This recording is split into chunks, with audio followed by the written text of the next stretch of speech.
Dear students, good morning. उम्मीद करती हूँ कि आज आप अपने घर में सभी स्वस्थ होंगे, सुरक्षित होंगे। और पहले मैं आपको इस लेसन के 3 पार्ट भेज चुकी हूँ। अब आगे चौथा पार्ट है मराठों से लड़ाई। 18वीं शताब्दी के आखिर में से कंपनी मराठों की ताकत को भी काबू और ख़त्म करने के बारे में सोचने लगी। अब तक क्या था कि सिराजुद्दौला के साथ युद्ध किया, फिर उन्होंने बंगाल के नवाब बदले, और इसके बाद जो है दक्षिण में हैदर अली और टीपू सुल्तान से युद्ध हुए। तो अब अंग्रेज़ों ने सोचा कि जो मराठे हैं उनकी ताकत को भी हमें दबाना पड़ेगा। और 1761 में पानीपत की तीसरी लड़ाई में हार के बाद दिल्ली से देश का शासन चलाने वाले मराठों का सपना चूर चूर हो गया और उन्हें कई राज्यों में बांट दिया गया। इन राज्यों की बागडोर सिंधिया, होलकर, गायकवाड़ और भोसले जैसे अलग अलग राजवंशों के हाथ में आ गई। ये सारे सरदार एक पेशवा सर्वोच्च मंत्री के अंतर्गत एक कॉन्फेडरेसी के सदस्य थे, और पेशवा इस राज्य मंडल का सैनिक और प्रशासकीय प्रमुख होता था, जो पुणे में रहता था। महादी जी सिंधिया और नाना फडणवीस 18वीं सदी के आखिर में 2 प्रसिद्ध मराठा योद्धा और राजनीतिक थे। अब ये इसमें क्या था, महादजी सिंधिया और नाना फडणवीस, ये बहुत ही जो है प्रमुख मराठा योद्धा थे, जो राजनीतिक भी थे और शक्तिशाली भी थे। एक के बाद एक कई युद्धों से कंपनी ने मराठों को घुटने टेकने पर मजबूर कर दिया। पहला युद्ध 1782 में सालबाई संधि के साथ खत्म हुआ, जिसमें कोई पक्ष नहीं जीत पाया। और दूसरा अंग्रेज मराठा युद्ध जो है 1803 से लेकर 1805 तक हुआ और कई मोर्चों पर लड़ा गया। इसका नतीजा यह हुआ कि उड़ीसा और यमुना के उत्तर में स्थित आगरा, दिल्ली सहित कई भूभाग अंग्रेज़ों के कब्जे में आ गए। अंततः 1817 और 19 के तीसरे अंग्रेज मराठा युद्ध में मराठों की ताकत को पूरी तरह से कुचल दिया गया और पेशवा को पुणे से हटाकर कानपुर के पास बिठूर में पेंशन पर भेज दिया गया। और अब विंध्य के दक्षिण में स्थित पूरे भूभाग पर कंपनी का सर्वोच्च नियंत्रण हो चुका था। इस तरह से अंग्रेज़ों ने मराठों की शक्ति को कुचला और अपना पूरा जो है दिल्ली हो गया, आगरा हो गया, और साथ में कानपुर और उत्तर प्रदेश वगैरह के भाग जो है ये अपने कब्जे में ले लिए। सर्वोच्चता का दावा। उपरोक्त विवरण से स्पष्ट है कि 19वीं सदी की शुरुआत में कंपनी क्षेत्रीय विस्तार की आक्रामक नीति पर चल रही थी, यानी कि उनका मेन उद्देश्य क्या था कि अपने क्षेत्र को बढ़ाना था और ज़्यादा से ज़्यादा क्षेत्रों पर अपना कब्जा लेना था। लॉर्ड हेस्टिंग्स 1813 से 1823 तक गवर्नर जनरल के नेतृत्व में सर्वोच्चता की नई नीति की शुरुआत की, और कंपनी का यह दावा था कि उसकी सत्ता सर्वोच्च है और इसलिए वह भारतीय राज्यों से ऊपर है, यानी कि कंपनी ही सर्वोपरि है, सब कुछ है, और जो उसकी शक्ति है वो भारतीयों से ऊपर है। अपने हितों की रक्षा के लिए वह भारतीय रियासतों का अधिग्रहण करने और उनको अधिग्रहण की धमकी देने का अधिकार भी अपने पास मानती थी, और यह सोच बाद में अंग्रेज़ों की नीतियों में दिखाई देती रही। लेकिन यह प्रक्रिया बेरोक टोक नहीं चली।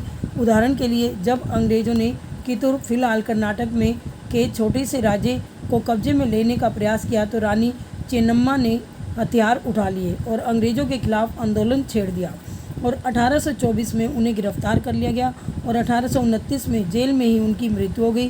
चेन्नम्मा के बाद कितूर स्थित संगोली ने एक गरीब चौकीदार रायना ने यह प्रतिरोध जारी रखा। चौतरफा समर्थन और सहायता से उन्होंने बहुत सारे ब्रिटिश शिविरों और दस्तावेजों को नष्ट कर दिया था। आखिरकार उन्हें भी अंग्रेज़ों ने पकड़कर 1830 में फांसी पर लटका दिया, और प्रतिरोध के ऐसे कई और भी उदाहरण आगे किताब में आप पढ़ेंगे। 1830 के दशक के अंत में ईस्ट इंडिया कंपनी रूस के प्रभाव से बहुत डरी हुई थी, और कंपनी को भय था कि कहीं रूस का प्रभाव पूरे एशिया में फैलकर उत्तर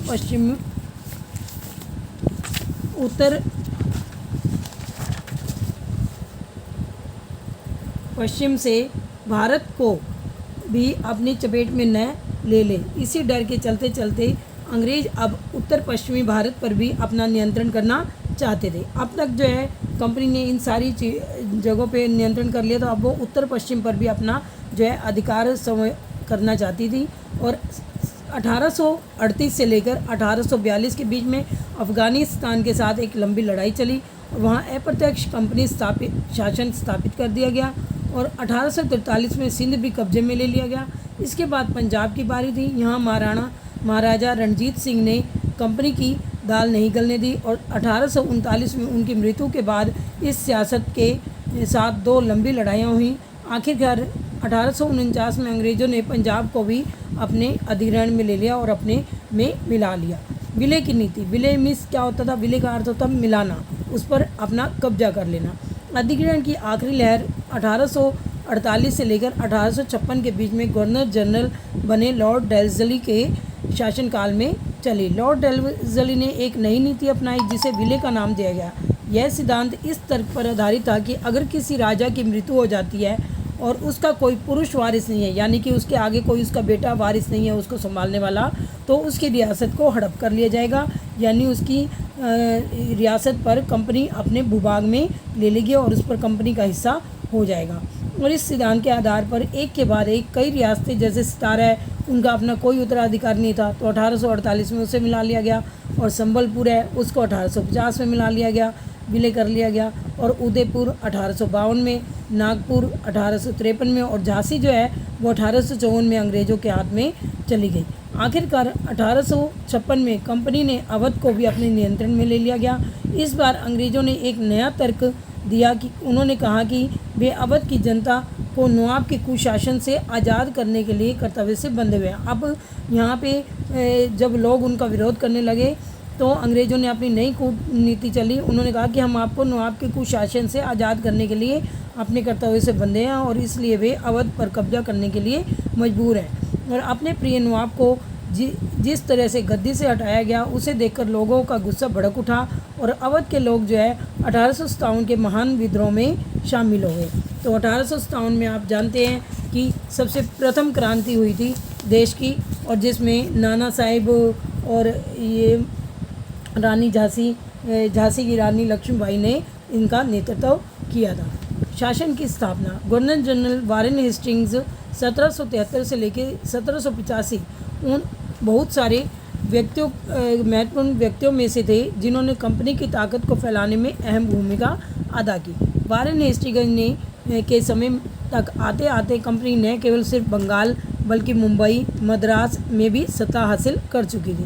ब्रिटिश इलाके मोटे तौर पर शासकीय इकाइयों में बढ़ चुके थे जिन्हें प्रेसिडेंसी कहा जाता था। उस समय इन्हें 3 प्रेसिडेंसियों में बांटा गया था, बंगाल, मद्रास और मुंबई। हर एक का शासन गवर्नर के पास होता था और सबसे ऊपर गवर्नर जनरल होता था। और वारेन हेस्टिंग्स ने कई प्रशासकीय सुधार किए और न्याय के क्षेत्र में उसके सुधार खास तौर पर उल्लेखनीय थे। 1772 में एक नई न्याय व्यवस्था स्थापित की गई। इस व्यवस्था में प्रावधान दिया गया कि हर जिले में 2 अदालतें होंगी, एक फौजदारी अदालत और एक दीवानी अदालत। फौजदारी अदालत दीवानी अदालतों के मुखिया यूरोपीय जिला कलेक्टर होते थे और मौलवी तथा हिंदू पंडित उनके लिए भारतीय कानूनों की व्याख्या करते थे। और फौजदारी जो अदालतें थीं अभी भी काजी और मुफ्ती के ही अंतर्गत आती थी, लेकिन वे भी कलेक्टर की निगरानी में काम करते थे।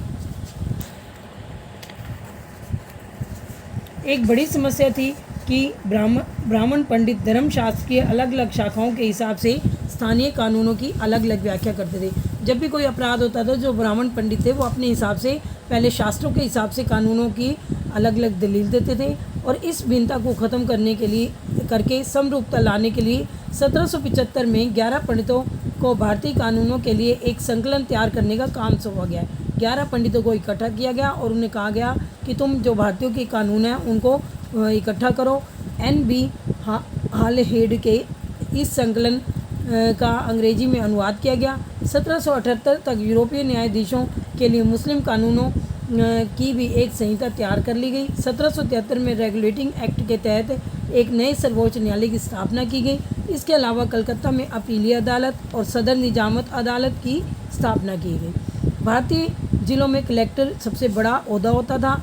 जैसा कि आप नाम से ही जानते हैं, उसका मुख्य काम लगान और कर इकट्ठा करना होता था और न्यायाधीशों, पुलिस और अधिकारियों व दरोगा की सहायता से जिले में कानून व्यवस्था बनाए रखना होता था। उसका कार्यकाल कलेक्टर सत्ता और संरक्षक के नया केंद्र बन गया था, जिससे पुराने सत्ता केंद्रों के हाशिए पर धकेल दिया गया था। अब कंपनी की फौज। कंपनी के साथ भारत के में शासन और नए सुधार के विचार आए तो लेकिन उसकी असली सत्ता सैनिक ताकत ही थी और मुग़ल फौज मुख्य रूप से घुड़सवार, घोड़े आदि पर चलने वाले प्रशिक्षित और पैदल सेना थी।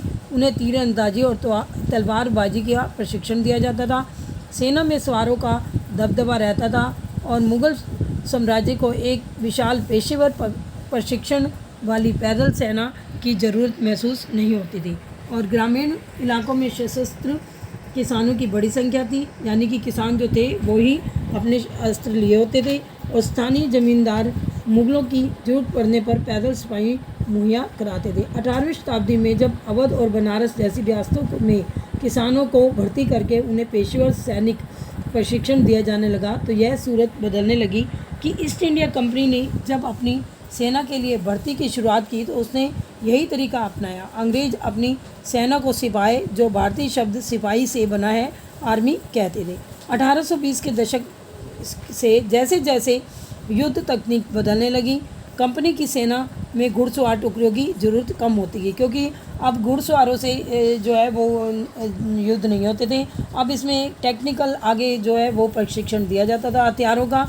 तो इस वजह से इसकी वजह यह थी कि ब्रिटिश साम्राज्य बर्मा, अफ़गानिस्तान, मिस्र से भी लड़ रहा था और जहाँ सिपाही मस्केट और तोड़ेदार बंदूक और मैच लॉन्ग के लेंस होते थे और कंपनी को सेना की सिपाहियों की बदलती सैनिक आवश्यकताओं का ध्यान रखना पड़ता था और अब उसकी पैदल टुकड़ी ज़्यादा महत्वपूर्ण होती जा रही थी। 19वीं सदी की शुरुआत में अंग्रेज एक समरूप सैनिक संस्कृति विकसित करने लगे और सिपाही को यूरोपीय ढंग से प्रशिक्षण दिया जाने लगा, उनका अभ्यास कराया जाने लगा और उनको सिखाया जाने लगा। ईस्ट इंडिया कंपनी एक व्यापारिक कंपनी से बढ़ते बढ़ते एक भौगोलिक औपनिवेशिक शक्ति बन गया। अब आपने देखा कि किस तरह से ये ईस्ट इंडिया कंपनी हमारे देश में व्यापार करने आए थे, बिजनेस के उद्देश्य से आए थे और किस तरह से इन्होंने धीरे धीरे अपने पूरे भारत पर अपना कब्जा कर लिया और उसके बाद ये औपनिवेशिक शक्ति बन गई। 19वीं सदी की शुरुआत में नई भाप तकनीक से आने वाली से यह प्रक्रिया और तेज हुई। जब तक समुद्र मार्ग से भारत पहुंचने में 6-8 माह का समय लग जाता था, अब भाप से चलने वाले जहाज़ों में सिर्फ 3 हफ्ते में ही समेट देते थे, यानी कि अब जो भाप से चलने वाले जहाज़ थे वो जल्दी आते थे और समय की भी बचत हो जाती थी। इसके बाद तो ज़्यादा से ज़्यादा अंग्रेज और उनके परिवार जो है भारत जैसे दूर देश में आने लगे। 1857 तक भारतीय उपमहाद्वीप के 63% भूभाग और 78% आबादी पर कंपनी का सीधा शासन स्थापित हो चुका था। देश में रोश, भूभाग और आबादी पर कंपनी का अप्रत्यक्ष प्रभाव था। इस प्रकार व्यापारिक स्तर पर ईस्ट इंडिया कंपनी ने पूरे देश को अपने नियंत्रण में ले चुकी थी। धन्यवाद।